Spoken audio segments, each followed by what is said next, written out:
Bonjour à tous. Alors, bonjour.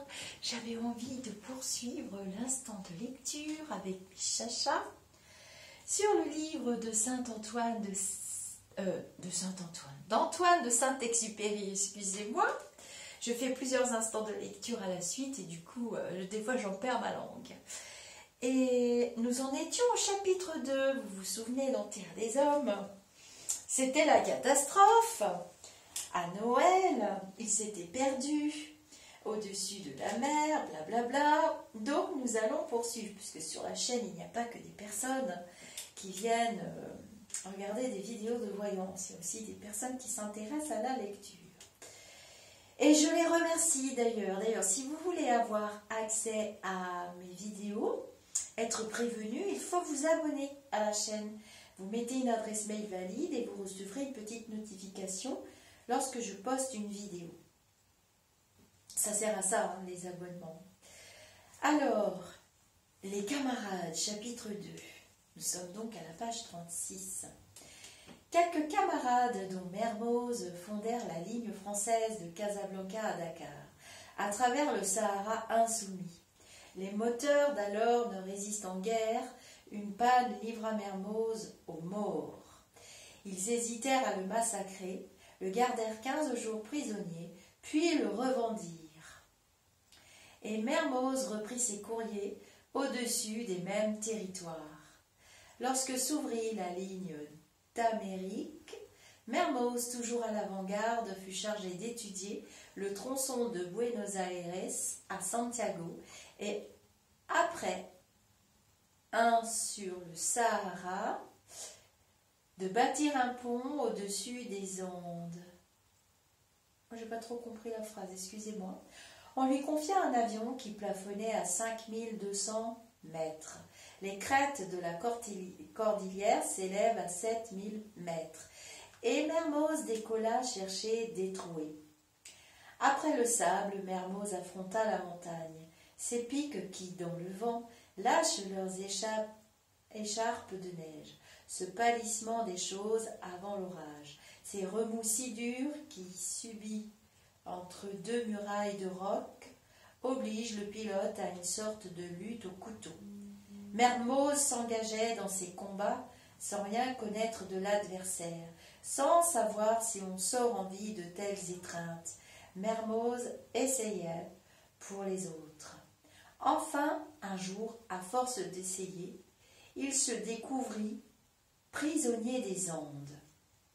Échoué à 4000 mètres d'altitude sur un plateau aux parois verticales, son mécanicien et lui cherchèrent pendant 2 jours à s'évader.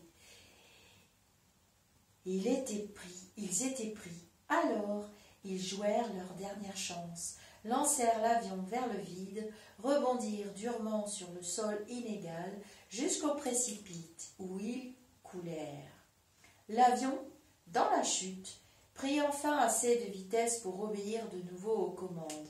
Mermoz le redressa face à une crête, toucha la crête, et l'eau fusant de toutes les tubulures crevées dans la nuit par le gel, déjà en panne après 7 minutes de vol, découvrit la plaine chilienne sous lui comme une terre promise. Le lendemain, il recommençait. Quand les Andes furent bien explorées, une fois la technique des traversées bien au point, Mermoz confia ce tronçon à son camarade Guillaumet et s'en fut explorer la nuit. L'éclairage de nos escales n'était pas encore réalisé, et sur les terrains d'arrivée, par nuit noire, on alignait en face de Mermoz la maigre illumination de 3 feux d'essence. Il s'en tira et ouvrit la route. Lorsque la nuit fut bien apprivoisée, Mermoz essaya l'océan, et le courrier, dès 1931, fut transporté pour la première fois en 4 jours de Toulouse à Buenos Aires. Au retour, Mermoz subit une panne d'huile au centre de l'Atlantique Sud et sur une mer démontée. Non mais dis donc, excusez-moi, Shannon mange mon truc. Un navire le sauva, lui, son courrier et son équipage. Ainsi Mermoz avait déchiffré les sables, la montagne, la nuit et la mer. Excusez-moi, je suis en pleine dispute avec Miss Chacha, vous l'avez vu. Il avait sombré plus d'une fois dans les sables, la montagne, la nuit et la mer. Et quand il était revenu, ça avait toujours été pour repartir. Enfin, après 12 années de travail, comme il survolait une fois de plus l'Atlantique Sud, il signala par un bref message qu'il coupait le moteur arrière droit, puis le silence se fit. La nouvelle ne semblait guère inquiétante, et cependant, après 10 minutes de silence, tous les radios de la ligne, de Paris à Buenos Aires, commencèrent leur veille dans l'angoisse. Car si 10 minutes de retard n'ont guère de sens dans la journalière, elles prennent dans l'aviation postale une lourde signification. Au cœur de ce temps mort, un événement encore inconnu se trouve enfermé.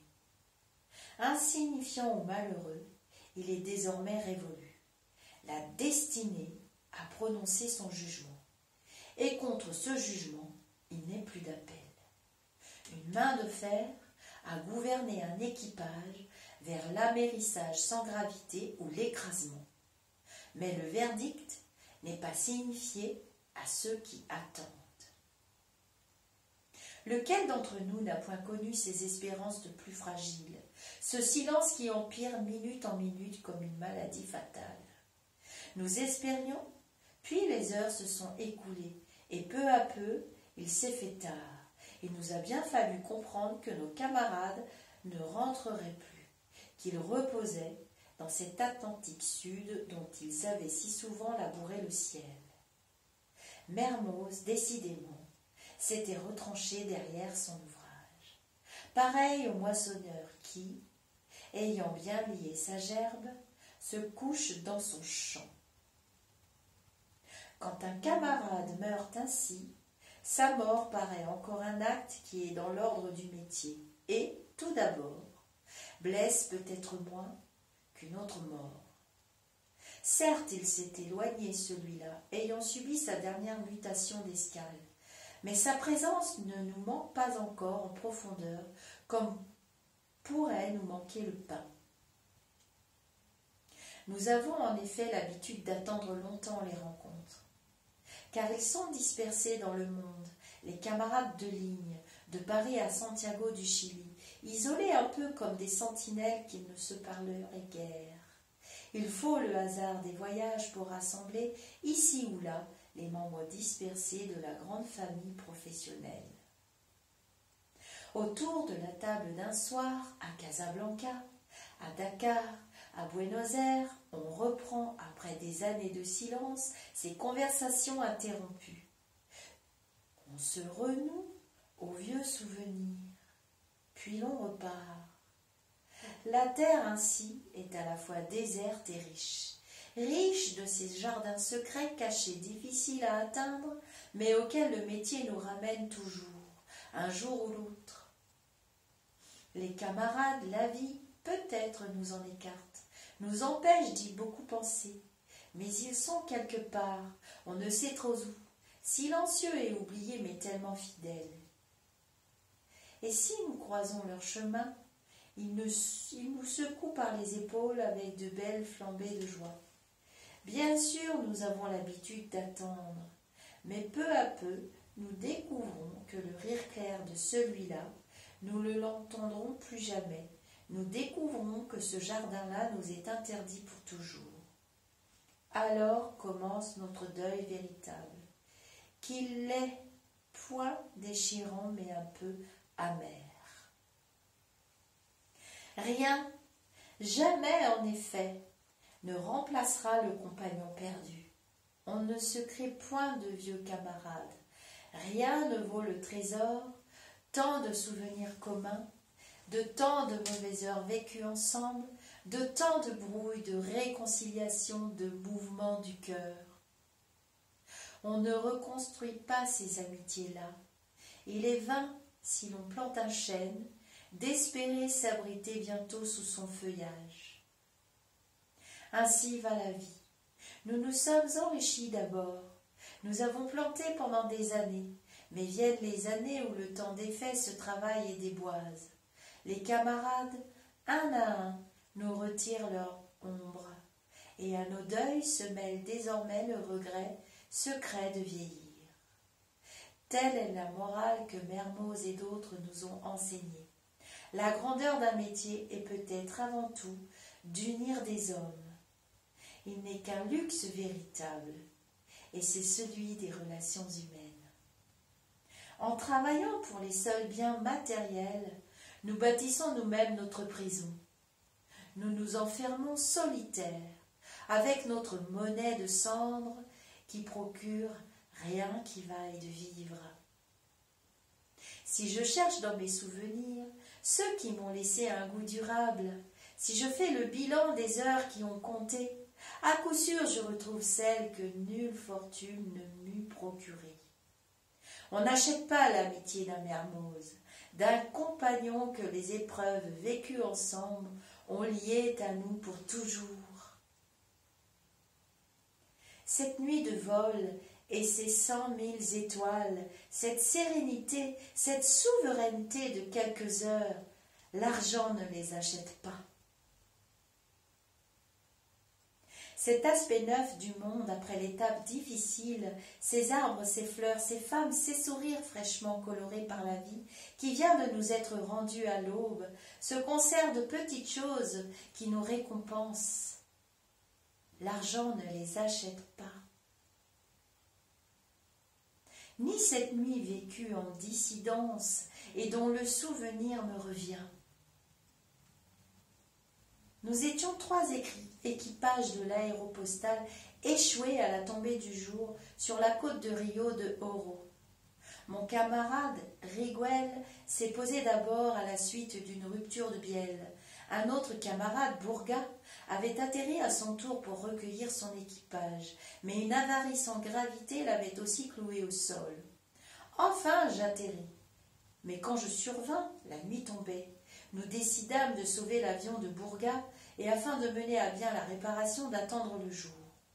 Une année plus tôt, nos camarades Gourp et Érable, en panne ici exactement, avaient été massacrés par les dissidents. Nous savions qu'aujourd'hui aussi, un réseau de 300 fusils campait quelque part à Bojador. Nos 3 atterrissages visibles de loin les avaient peut-être alertés, et nous commencions une veille qui pouvait être la dernière. Nous nous sommes donc installés pour la nuit, ayant débarqué des soutes à bagages, 5 ou 6 caisses de marchandises, nous les avons vidées et disposées en cercle, et au fond de chacune d'elles, comme au creux d'une guérite, nous avons allumé une pauvre bougie, mal protégée contre le vent. Ainsi, en plein désert, sur l'écorce nue de la planète, dans un isolement des premières années du monde, nous avons bâti un village d'hommes. Groupés pour la nuit sur cette grande place de notre village, ce coupon de sable où nos caisses versaient une lueur tremblante, nous avons attendu. Nous attendions l'aube qui nous sauverait ou les morts. Et je ne sais ce qui donnait à cette nuit son goût de Noël. Nous nous racontions des souvenirs, nous nous plaisantions et nous chantions. Nous goûtions cette même ferveur légère qu'au cœur d'une fête bien préparée. Et cependant, nous étions infiniment pauvres. Du vent, du sable, des étoiles. Un style dur pour trappiste. Mais sur cette nappe mal éclairée, 6 ou 7 hommes qui ne possédaient plus rien au monde, sinon leurs souvenirs, se partageaient d'invisibles richesses. Nous nous étions enfin rencontrés. On chemine longtemps côte à côte, enfermé dans son propre silence, ou bien l'on échange des mots qui ne transportent rien. Mais voici l'heure du danger, alors on s'épaule l'un l'autre, on découvre que l'on appartient à la même communauté. On s'élargit par la découverte d'autres consciences, On se regarde avec un grand sourire. On est semblable à ce prisonnier délivré qui s'émerveille de l'immensité de la mer. Guillaumet, je dirai quelques mots sur toi, mais je ne te gênerai point en insistant avec lourdeur sur ton courage ou sur ta valeur professionnelle. C'est autre chose que je voudrais décrire en racontant la plus belle de tes aventures. Il est une qualité qui n'a point de nom. Peut-être est-ce la gravité, mais le mot ne satisfait pas. Car cette qualité peut s'accompagner de la gaieté la plus souriante. C'est la qualité même du charpentier qui s'installe d'égal à égal en face de sa pièce de bois, la palpe, la mesure, et loin de la traiter à la légère, rassemble à son propos toutes ses vertus. J'ai lu autrefois, Guillaumet, un récit où l'on célébrait ton aventure, et j'ai un vieux compte à régler avec cette image infidèle. On t'y voyait lançant des boutades de Gavroche, comme si le courage consistait à s'abaisser à des railleries de collégiens, au cœur des pires dangers et à l'heure de la mort. On ne te connaissait pas, Guillaumet. Tu n'éprouves pas le besoin, avant de les affronter, de tourner en dérision tes adversaires. En face d'un mauvais orage, tu juges. Voici un mauvais orage. Tu l'acceptes et tu le mesures. Je t'apporte ici, Guillaumet, le témoignage de mes souvenirs. Tu avais disparu depuis 50 heures, en hiver, au cours d'une traversée des Andes.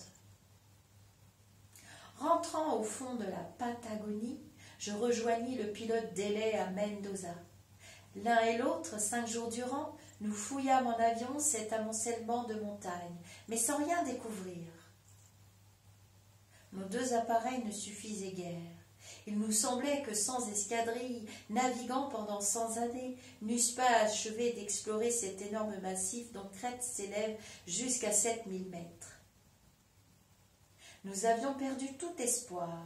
Les contrebandiers même, des bandits qui là-bas osent un crime pour 5 francs, nous refusaient d'aventurer sur les contreforts de la montagne des caravanes de secours. Nous y risquerions notre vie, nous disait-il. Les Andes en hiver ne rendent point les hommes. Lorsque Delay ou moi atterrissions à Santiago, les officiers chiliens, eux aussi, nous conseillaient de suspendre nos explorations. C'est l'hiver. Votre camarade, si même il a survécu à la chute, n'a pas survécu à la nuit. La nuit là-haut, quand elle passe sur l'homme, elle le change en glace. Et lorsque de nouveau je me glissais entre les murs et les piliers géants des Andes, il me semblait non plus te rechercher, mais veiller ton corps en silence dans une cathédrale de neige. Enfin, au cours du 7e jour, tandis que je déjeunais entre 2 traversées dans un restaurant de Mendoza, un homme poussa la porte et cria « Oh !» Peu de choses. « Guillaumet vivant !» Et tous les inconnus qui se trouvaient là s'embrassèrent. 10 minutes plus tard, j'avais décollé, ayant chargé à bord 2 mécaniciens, Lefebvre et Abri. 40 minutes plus tard, j'avais atterri le long d'une route, ayant reconnu, à je ne sais quoi, la voiture qui t'emportait je ne sais où du côté de San Rafael. Ce fut une belle rencontre. Nous pleurions tous, et nous t'écrasions dans nos bras, vivant ressuscité, auteur de ton propre miracle. C'est alors que tu exprimas. Et ce fut ta première phrase intelligible, un admirable orgueil d'homme. Ce que j'ai fait, je te le jure, jamais aucune bête ne l'aurait fait. Plus tard, tu nous racontas l'accident. Une tempête qui déversa 5 mètres d'épaisseur de neige en 48 heures sur le versant chilien des Andes. Bouchant tout l'espace, les Américains de la Pan Air avaient fait demi-tour. Tu décollais pourtant à la recherche d'une déchirure dans le ciel. Tu le découvrais un peu plus au sud, ce piège. Et maintenant, vers 6500 mètres, dominant les nuages qui ne plafonnaient qu'à 6000 et dont émergeait seule la haute crête, tu mettais le cap sur l'Argentine. Les courants descendants donnent parfois au pilote une bizarre sensation de malaise. Le moteur tourne rond, mais l'on s'enfonce. On cabre pour sauver son altitude, l'avion perd sa vitesse et devient mou. On s'enfonce toujours. On rend la main, craignant maintenant d'avoir trop cabré. On se laisse dériver sur la droite ou sur la gauche pour s'adosser à la crête favorable, celle qui reçoit les vents comme un tremplin. Mais l'on s'enfonce encore. C'est le ciel entier qui semble descendre. On se sent pris, alors, dans une sorte d'accident cosmique. Il n'est plus de refuge. On tente en vain le demi-tour pour rejoindre en arrière les zones où l'air vous soutenait, solide en plein comme un pilier. Mais il n'est plus de pilier. Tout se décompose et l'on glisse dans un délabrement universel vers le nuage qui monte mollement, se hausse jusqu'à vous et vous absorbe. J'avais déjà failli me faire coincer, nous disais-tu, mais je n'étais pas convaincue encore. On rencontre des courants descendants au-dessus de nuages qui paraissent stables, pour la simple raison qu'à la même altitude, ils se recomposent indéfiniment. Tout est si bizarre en haute montagne. Et quel nuage! Aussitôt pris, je lâchais les commandes, me cramponnais au siège pour ne point me laisser projeter dehors. Les secousses étaient si dures, les courroies me blessaient aux épaules et eussent sauté. Le givrage, de plus, m'avait privé net de tout horizon instrumental, et je fus roulé comme un chapeau, de 6000 à 3005. À 3005, j'entrevis une masse noire, horizontale, qui me permit de rétablir l'avion. C'était un étang que je reconnus, la Laguna Diamante. Je la savais logée au fond d'un entonnoir dans un des flancs, le volcan Maipú. S'élève à 6900 mètres. 6-900 mètres 6-900 mètres. Quoique délivré du nuage, j'étais encore aveuglé par d'épais tourbillons de neige et ne pouvais lâcher mon lac sans m'écraser dans un des flancs de l'entonnoir. Je tournai donc autour de la lagune, à 30 mètres d'altitude, jusqu'à la panne d'essence. Après 2 heures de manège, je me posai et capotai. Quand je me dégageai de l'avion, la tempête me renversa. Je me rétablis sur mes pieds, elle me renversa encore. J'en fus réduit à me glisser sous la carlingue et à creuser un abri dans la neige. Je m'enveloppais là de sacs postaux, et 48 heures durant, j'attendis. Après quoi, la tempête apaisée, je me suis mis en marche. Je marchais 5 jours et 4 nuits. Mais que restait-il de toi, Guillaumet? Nous te retrouvions bien, mais calciné, mais racorni, mais rapetissé comme une vieille. Le soir même, en avion, je te ramenais à Mendoza, où des draps blancs coulaient sur toi comme un baume, mais ils ne te guérissaient pas. Tu étais encombré de ce corps courbattu que tu tournais et retournais sans parvenir à le loger dans le sommeil. Ton corps n'oubliait pas les rochers ni les neiges, il te marquait. J'observais ton visage noir tuméfié, semblable à un fruit blé qui a reçu des coups.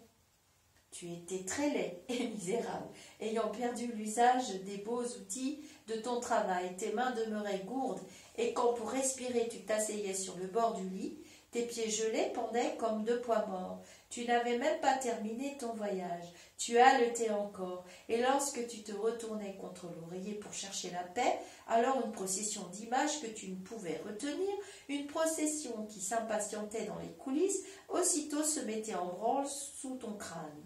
Et elle défilait. Et tu reprenais 20 fois le combat contre des ennemis qui ressuscitaient de leur cendre. Je te remplissais de tisane. Bois, mon vieux, bois. Ce qui m'a le plus étonné, tu sais. Boxeur vainqueur, mais marqué des grands coups reçus, tu revivais ton étrange aventure, et tu t'en délivrais par bribes. Et je t'apercevais au cours de ton récit nocturne marchant sans piolet, sans corde, sans vivre, escaladant des cols de 4500 mètres, ou progressant le long de parois verticales, saignant des pieds, des genoux et des mains par 40 degrés de froid. vidé peu à peu de ton sang, de tes forces, de ta raison. Tu as avancé avec un entêtement de fourmi, revenant sur tes pas pour contourner l'obstacle, te relevant après chute, ou remontant celle des pentes qui n'aboutissaient qu'à l'abîme, ne t'accordant enfin aucun repos, car tu ne te serais pas relevé du lit de neige. Et en effet, quand tu glissais, tu devais te redresser vite, afin de ne point être changé en pierre. Le froid te pétrifiait de seconde en seconde, et pour avoir goûté, après la chute, une minute de repos de trop, tu devais faire jouer pour te relever de tes muscles très forts. Tu résistais aux tentations. Dans la neige, me disais-tu, on perd tout instinct de conservation. Après 2, 3, 4 jours de marche, on ne souhaite plus que le sommeil. Je le souhaitais. Mais je me disais, ma femme, si elle croit que je vis, croit que je marche, les camarades croient que je marche, ils ont tous confiance en moi, et je suis un salaud si je ne marche pas. Et tu marchais, et de la pointe du canif tu entamais chaque jour un peu plus l'échancrure de tes souliers, pour que tes pieds qui gelaient et gonflaient y pussent tenir. Tu m'as fait cette étrange confidence. Dès le second jour, vois-tu, mon plus gros travail fut de m'empêcher de penser. Je souffrais trop, et ma situation était par trop désespérée. Pour avoir le courage de marcher, je ne devais pas la considérer. Malheureusement, je contrôlais mal mon cerveau. Il travaillait comme une turbine, mais je pouvais lui choisir encore ses images. Je l'emballais sur un film, sur un livre, et le film ou le livre défilait en moi à toute allure. Puis ça me ramenait à ma situation présente. Immanquablement alors, je le lançais sur d'autres souvenirs. Une fois cependant, ayant glissé, allongé à plat ventre dans la neige, tu renonças à te relever. Tu étais semblable au boxeur qui, vidé d'un coup de toute passion, entend les secondes tomber une à une dans un univers étranger, jusqu'à la 10e qui est sans appel. J'ai fait ce que j'ai pu, et je n'ai point d'espoir. Pourquoi m'obstiner dans ce martyre? Il te suffisait de fermer les yeux pour faire la paix dans le monde, pour effacer du monde les rocs, les glaces et les neiges. À peine closes, ses paupières miraculeuses, il n'était plus ni cou, ni chute, ni muscles déchirés, ni gel brûlant, ni ce poids de la vie à traîner quand on va comme un bœuf et qu'elle se fait plus lourde qu'un char. Déjà tu le goûtais, ce froid devenu poison, et qui, semblable à la morphine, t'emplissait maintenant de béatitude. Ta vie se réfugiait autour du cœur.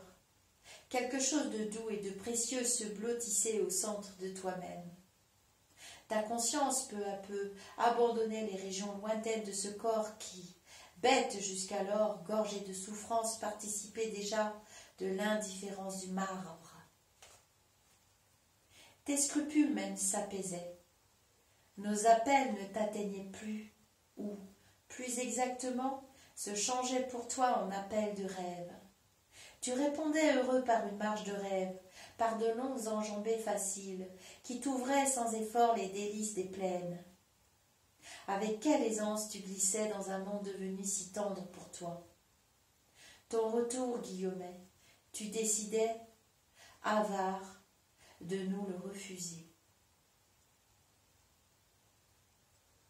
Les remords vinrent de l'arrière-fond de ta conscience. Au songe se mêlaient soudain des détails précis.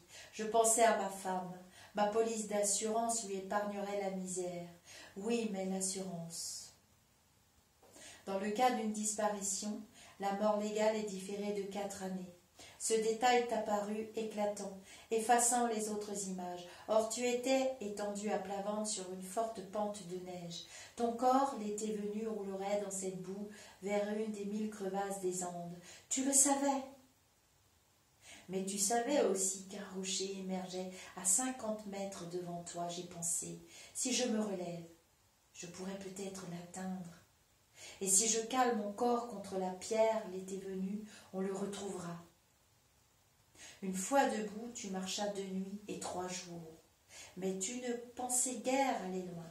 Je devinais, à la fin, à beaucoup de signes, voici l'un d'eux. J'étais contraint de faire halte toutes les 2 heures environ pour fendre un peu plus mon soulier, frictionner de neige mes pieds qui gonflaient ou simplement pour laisser reposer mon cœur. Mais vers les derniers jours, je perdais la mémoire. J'étais reparti depuis longtemps déjà. Lorsque la lumière se faisait en moi, j'avais chaque fois oublié quelque chose. La première fois, ce fut un gant, et c'était grave par ce froid. Je l'avais déposé devant moi et j'étais reparti sans le ramasser. Ce fut ensuite ma montre, puis mon canif, puis ma boussole, et à chaque arrêt je m'appauvrissais. Ce qui sauve, c'est de faire un pas. Encore un pas. C'est toujours le même pas que l'on recommence. Ce que j'ai fait, je le jure, jamais aucune bête ne l'aurait fait. Cette phrase la plus noble que je connaisse, cette phrase qui situe l'homme, qui l'honore, qui rétablit les hiérarchies vraies, me revenait à la mémoire. Tu t'endormais enfin, ta conscience était abolie, mais de ce corps démantelé, fripé, brûlé, elle allait renaître au réveil et de nouveau le dominer. Le corps, alors, n'est plus qu'un bon outil. Le corps n'est plus qu'un serviteur. Et cet orgueil du bon outil, tu savais l'exprimer aussi, Guillaumet. Privé de nourriture, tu t'imagines bien qu'au 3e jour de marche, mon cœur, ça n'allait plus très fort. Eh bien, le long d'une pente verticale sur laquelle je progressais, suspendu au-dessus du vide, creusant des trous pour loger mes poings, voilà que mon cœur tombe en panne. Ça hésite, ça repart, ça bat de travers. Je sens que s'il hésite une seconde de trop, je lâche. Je ne bouge plus et j'écoute en moi. Jamais tu m'entends. Jamais en avion je ne me suis senti accroché d'aussi près à mon moteur. Que je ne me suis senti pendant ces quelques minutes-là suspendu à mon cœur.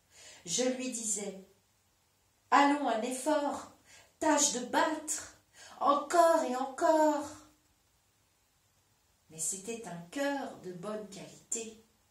Il hésitait puis repartait toujours. Si tu savais combien j'étais fière de ce cœur.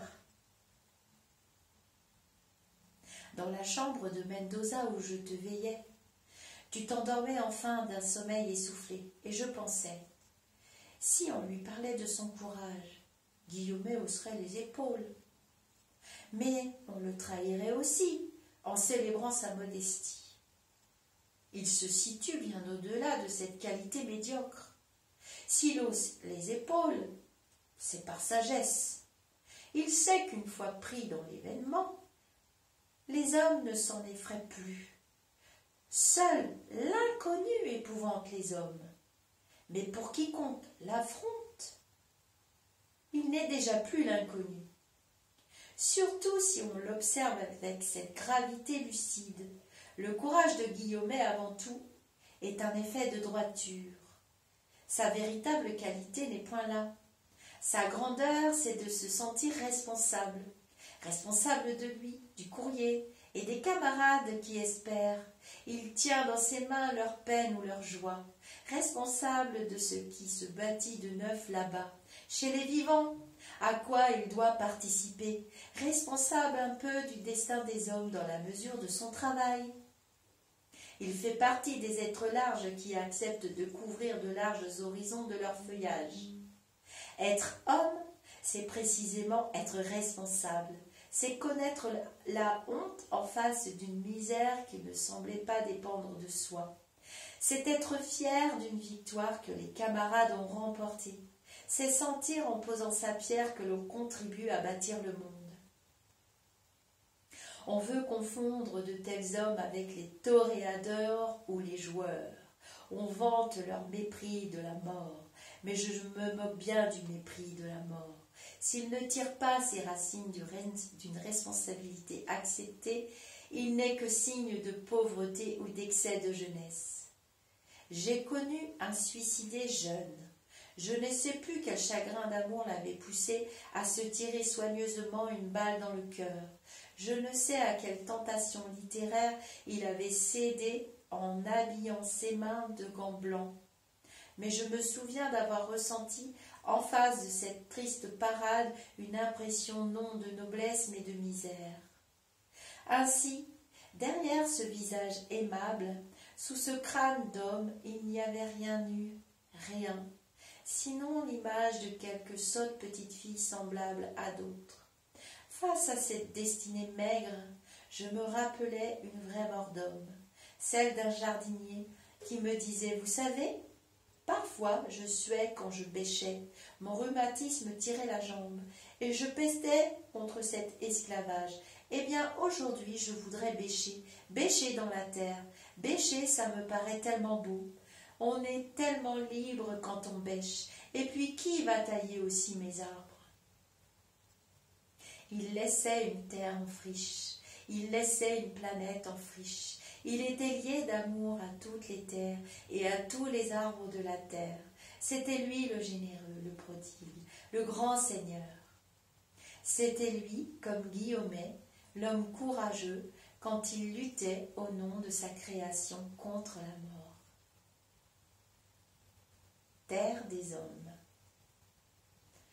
Alors voilà, on arrive au chapitre 3, à la page 66, et je vais vous laisser, donc ce sera la vidéo 2. Nous avons lu la vidéo numéro 2 pour ceux qui suivent, et je vous lirai le chapitre 3 dans une autre capsule vidéo. Je vais terminer avec vous sur une belle citation de Nelson Mandela, qui a dit « Vous pourrez m'emprisonner, je ne serai jamais un prisonnier. » Je vous dis namasté, on dit au revoir à Mademoiselle Chacha et on se donne rendez-vous pour le chapitre 3 de Terre des Hommes qui a été écrit par Antoine de Saint-Exupéry. J'ai tout décrit dans la vidéo numéro 1, il vous suffit d'aller dans la playlist. J'ai rangé les vidéos dans des playlists, je précise juste, et vous avez la playlist des instants de lecture, mais je vais aussi faire des playlists avec des noms d'auteurs parce que comme je compte bien continuer ma chaîne avec vous dans l'échange, donc je vous laisse mettre les commentaires sous cette vidéo si ça vous fait plaisir. Vous pouvez écrire ce que vous voulez, ce que vous retenez de ces lectures. Bien sûr, il raconte du vécu, mais de ce vécu, on peut en tirer aussi ce que j'aime chez Saint-Exupéry, un enseignement philosophique qui est toujours d'actualité dans nos vies. Puisque le chapitre que je viens de vous lire évoque tout de même la façon dont on peut se sortir aussi de situations d'incarnation terribles quand on avance avec un pas, puis un autre,